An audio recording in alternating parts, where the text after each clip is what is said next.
everybody, this is Captain Fred, your host for Aviation Theater, and a proud member of the San Diego Aerospace Museum, the first place to visit when you come to San Diego. We have a good program for you today, and we'll get started right after this important message.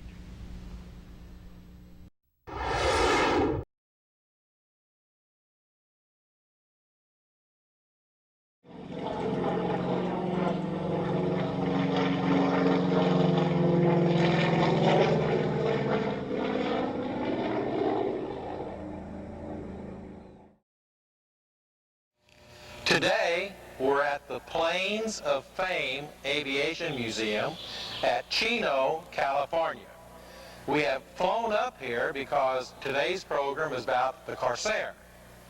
And Corsair airplanes and Corsair pilots are getting to be rare. They're few and far between. So today we're fortunate to have behind us an actual Corsair airplane, and standing beside me is a Corsair pilot, Charles Cardell. Charlie, welcome to our program again. Nice to be here, Fred. We want to start with the story of the man who built or designed or ran the company that made the Corsair. His full name was Chauncey Milton Vaught. If I hated my son, I would name him Chauncey. So he used Chance as short for Chauncey. Right. He was born into comfortable circumstances. Yes. His father built sailing ships, and they were financially comfortable. He got a good education, Right. and he chose not to go into ships. No. He chose airplanes. That's right. Let me see if I can remember my homework now. He worked for Orville Wright. Correct. Then he worked for Glenn Curtis. Yes. And then he worked for Glenn Martin. That's true. And the interesting part that I liked about his story was that when he started making his own airplane, he rented the third floor of a building. And would you tell our viewers what they made in that building? Well, it was kind of a seamstress factory, as I understand it, in the first 3 floors, and it was kind of an afterthought that they were building airplanes in the top floor. So I don't know what all they did on the first 2 or 3 floors. I'm not a very good seamstress, but that's what they did. The book that I read said that they made ladies' dresses on the first floor, and ladies' shoes on the second floor, and phonograph needles on the 4th floor, and on the 3rd floor he made his airplanes. Yeah. Now, they would build them in sections and lower them out the window, Yeah. assemble them on the street, and then test them by tying the tail to a telephone pole. That's correct. Okay. What happened with that first airplane? Was that the famous VE-7? I don't think so, no. One of his, he started out years ago with the OS-2U, Kingfisher, of course, and ones earlier than that, the old biplanes, and then he went on till they finally got up to the Corsair, and then, of course, later on, the Crusader jet, which was the last model of what you could call the Corsair, except they called it Crusader. Now, in the early days, incidentally, Vaught is the second oldest United States airplane company. I believe that's correct. Boeing is the only one that's older, still operating. Yeah, Chen actually died, Chance died in 1930, and the man who actually designed the Corsair was Rex Bizzell in 1938. January the 20th, 1938, the prototype was finished. And interestingly enough, one of the first flights of that particular airplane, the test pilot ran out of gas, says Captain Fred, and Oh, is that right? he had to land on the grass on a golf course, and the grass was slick with dew, and he clapped on the brakes and ran into the fence because he couldn't get it stopped. That's just an interesting little sidelight on the first prototype of the airplane. Well, just before they built the Corsair, they had made a V-141 that was a dismal failure. Yes. And nobody wanted it, so they sold it to Japan. Right. And then after that, they came up with the winner. They came up with the Corsair. Yeah. And tell us about the early days and the beginnings of the Corsair. Well, first I think we should talk about the reason for the Gull wing, the inverted Gull wing on it. That was not just for aesthetics, although it does make a pretty airplane out of it. It was because it was using the brand new, at that time, Pratt & Whitney R2800 2,000 horsepower engine. And to absorb all of the power in that big engine, they had to put a 13.5-foot propeller on it.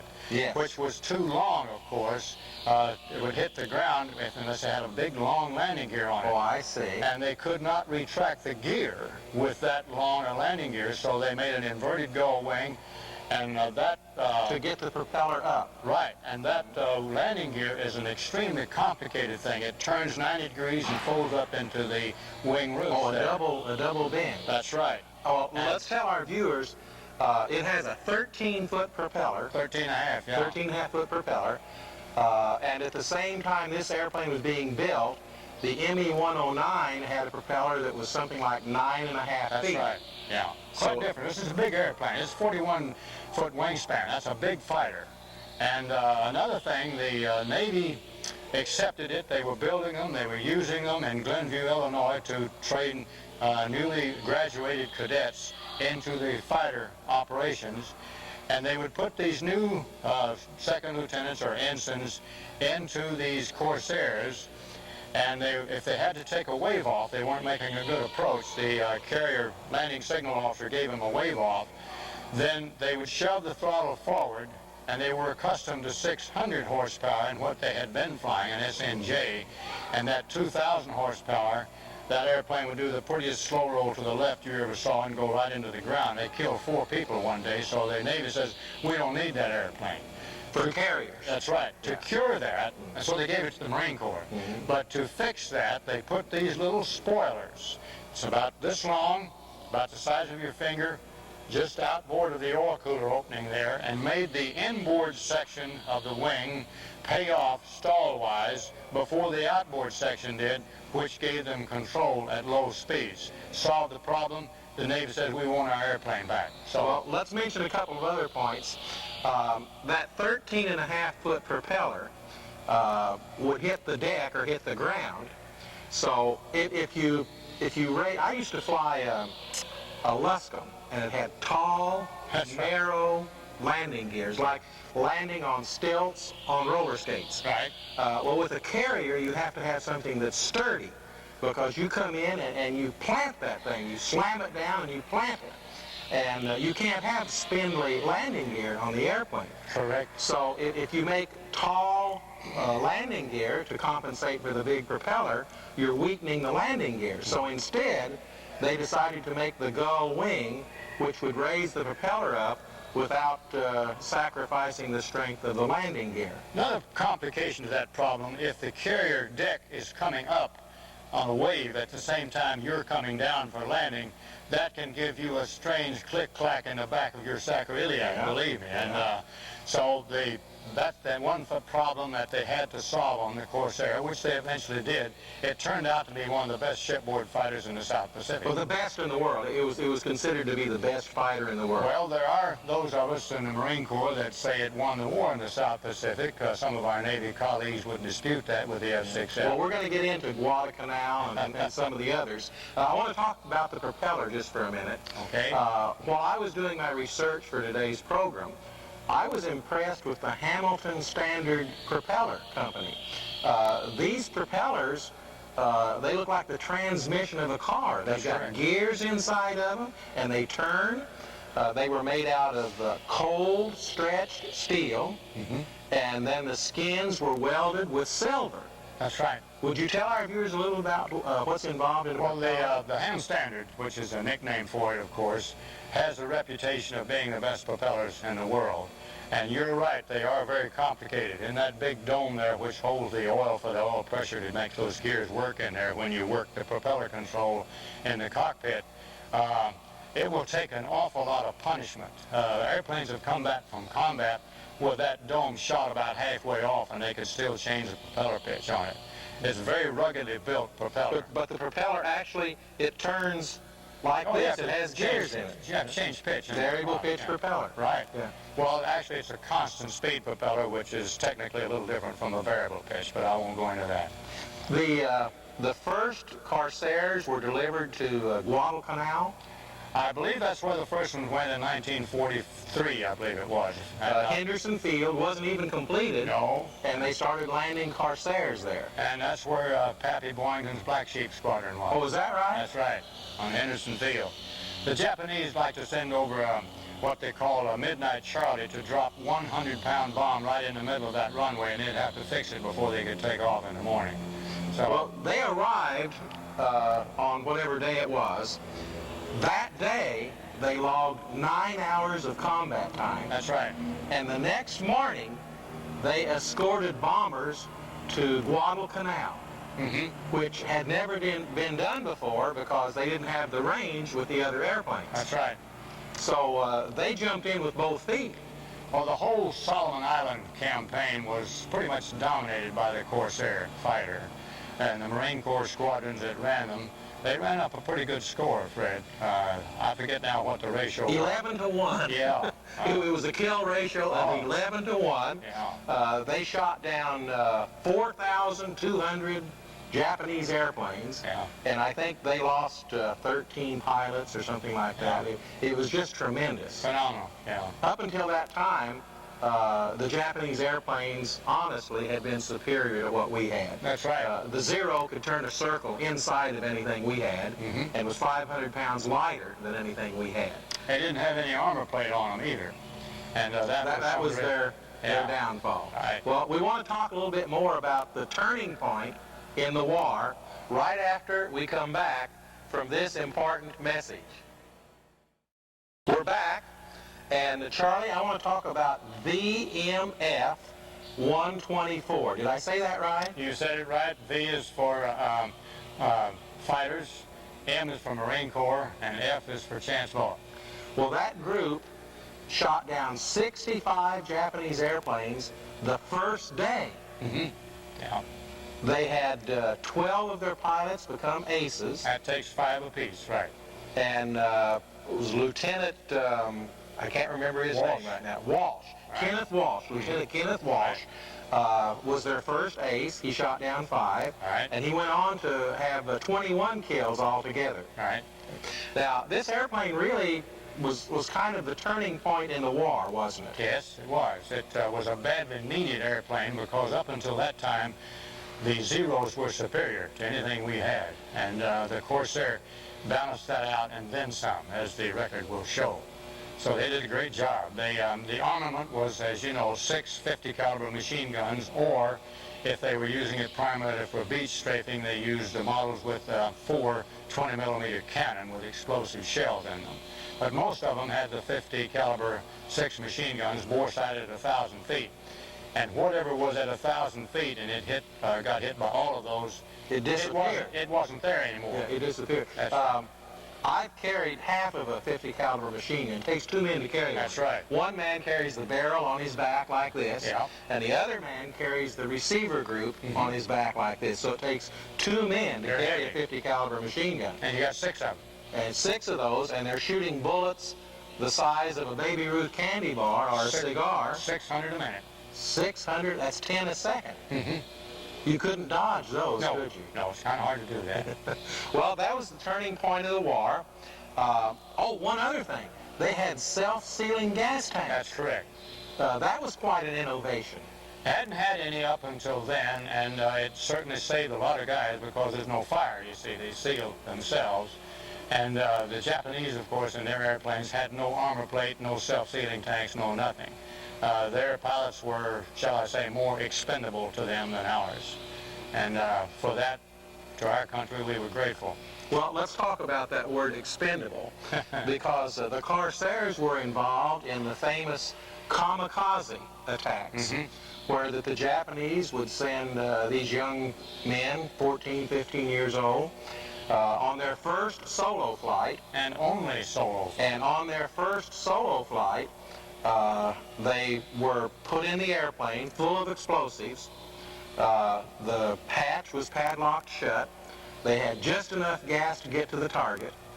and they had a letter from Hirohito in their pocket, a guaranteed ticket into heaven, and they did what? They put those things right amidships of any United States ship they could find, and they were hard to hit. And they really did a devastating job toward the end of the war there, but we did conquer that all right and got rid of some of them, and we sustained some pretty heavy losses because of the kamikazes, but that was completely foreign to the American philosophy, of course. That mentality. Yeah, right. We couldn't understand that, and here came these just little kids, as you said, 14, 15 years old. That was their only flight and their last flight. They flew it right into the side, and it really did some devastating damage to our ship. To their credit, the Corsairs shot down something like 80 or 90% of them, so they didn't even reach our ship. They had no idea how to take evasive action or anything. They knew how to fly straight and level, make gentle turns, and that was it.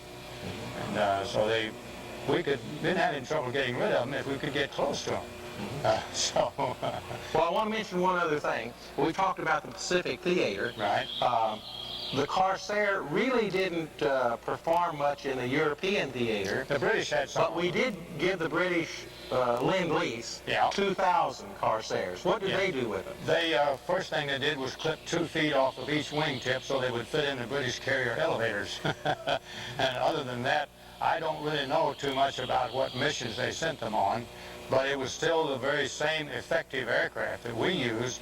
That slice off the wingtips didn't seem to affect the performance very much at all. I'm sure it increased the landing speed a little bit. Normal landing speed on the touchdown speed on a Corsair was 67 knots, which is about 72 miles an hour.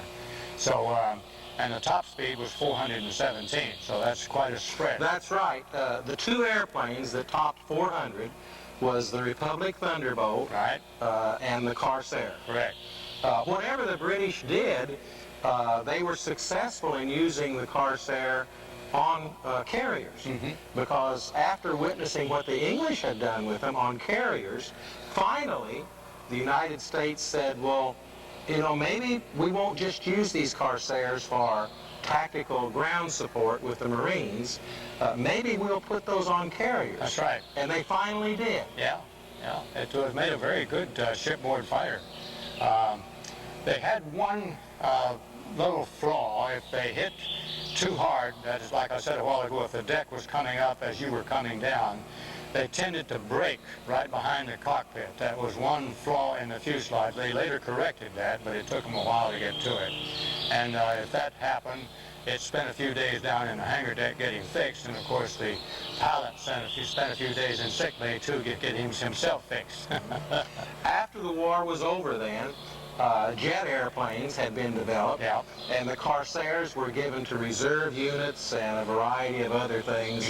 Then in 1950, when the Korean War broke out, they wanted their Corsairs back. Right, and they did a bang-up job over And they went to all the reserve units, and they said, we want back the Corsairs that we gave you. So we said, aye, aye, sir. And they pressed them back into duty in Korea. That's right. Now, the first 11 months of the Korean War, 82% of the aircraft was Corsairs. Yeah. They had them, they knew how to fly them, they knew how to fight them, and they did a good job. So they used them. A new one coming along from Douglas was the AD airplane. Had a single engine also, and was not quite as fast as the Corsair, but it would haul one heck of a bomb load. And they used that one effectively too. It was by Douglas. But the Corsair, yeah, it was the primary operational airplane in the first part of Korea. Well, something very impressive was that Captain Jesse Fulmer, flying a piston engine airplane, a Corsair, shot down a MiG jet. That takes some doing. And the jet was probably doing 150, 200 miles faster than he was. But he shot down a MiG jet flying a Corsair. So they were used all through Korea. Oh, yes. Yeah. Is there anything else you'd like to tell our viewers about this plane, or about Chance Vaught, or anything we've discussed so far? We're not finished yet. Well, my own experience with the Corsair, I was a fully trained Marine Corps second lieutenant fighter pilot in 1944. I made a bad mistake. A while back we did a aviation fashion show, and Charlie was one of our models. And I introduced him as a Navy pilot. And well, that's technically all right. I was a naval aviator, but I was a lieutenant in the Marine Corps. Charlie has the diplomacy of an untipped waiter. And he informed me in no uncertain terms that he was a Marine pilot. So you were a Marine pilot. Well, all of us went through the same syllabus. I had the Navy Wings of Gold as a naval aviator. I was simply assigned to the Marine Corps, that's all. So it wasn't really a big thing.